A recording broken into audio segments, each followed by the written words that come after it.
Budget इजाद किया गया जिसमें लगभग इस देश का हर वर्ग निराश हुआ है, मात्र दो व्यक्तियों को छोड़ के, नीतीश कुमार और चंद्रबाबू नायडू।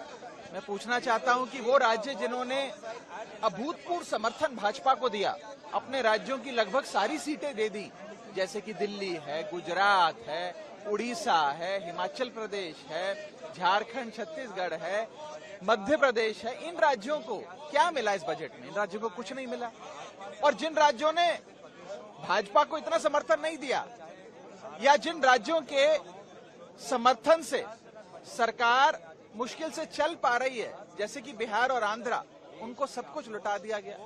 तो इससे तो यही सार मिलता है कि जो राज्य भाजपा को कम वोट देता है उसे ज्यादा दिया जाएगा। तो आगे के लिए सीख ले लीजिए। और दूसरी चीज, जहां तक एक आम नागरिक की बात है, इसमें कोई दो राय नहीं है। आपका इकोनॉमिक सर्वे भी, CMI की रिपोर्ट भी, और जितने भी ये एजेंसीज हैं, इनकी जो भी सालाना रिपोर्ट्स आती है, साफ बताती हैं कि इस देश में आय तो बढ़ नहीं रही, लेकिन महंगाई बढ़ती जा रही है।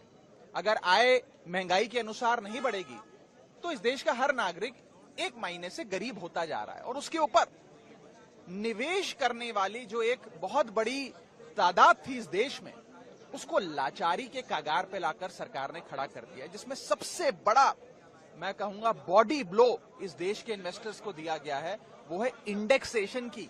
जो लाभ आपको दिया जाता था वो आपसे छीन लिया। इंडेक्सेशन छीनना इन्वेस्टर्स पे टैक्स लगाना नहीं, इन्वेस्टर्स को पीनलाइज करने जैसा है। आप इंडेक्सेशन रिमूव करके एक महीने में इन्फ्लेशन पे भी टैक्स ले रहे हैं।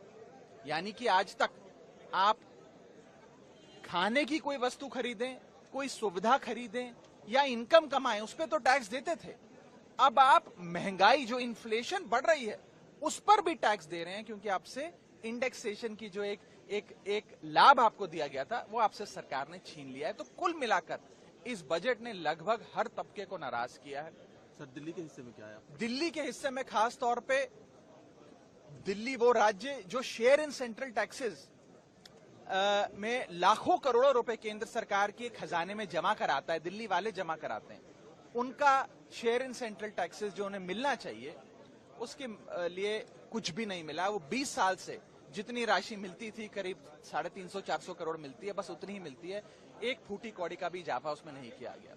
और एक प्रकार से पक्षपात तमाम राज्यों में किया गया है, दुर्भाग्यपूर्ण है। और मुझे लगता है कि शायद ही कोई ऐसा बजट होगा इस देश के इतिहास में जिसने लगभग सबको निराश किया हो। और यहां तक कि अगर आप भारतीय जनता पार्टी की समर्थकों से बात करें, इंटरनेट पे देखें या इंटरनेट के अलावा भी सड़क चलते भाजपा के समर्थकों से बात करें, वो सब भी इस बजट से निराश हुए हैं। मुझे लगता है कि कुछ जो पीनलाइजिंग प्रोविजंस इस बजट के माध्यम से लाए गए हैं, जिस प्रकार से इंडेक्सेशन समाप्त किया गया है, कैपिटल गेन्स पे टैक्स बढ़ाए गए हैं, एटसेट्रा, इनको समाप्त करना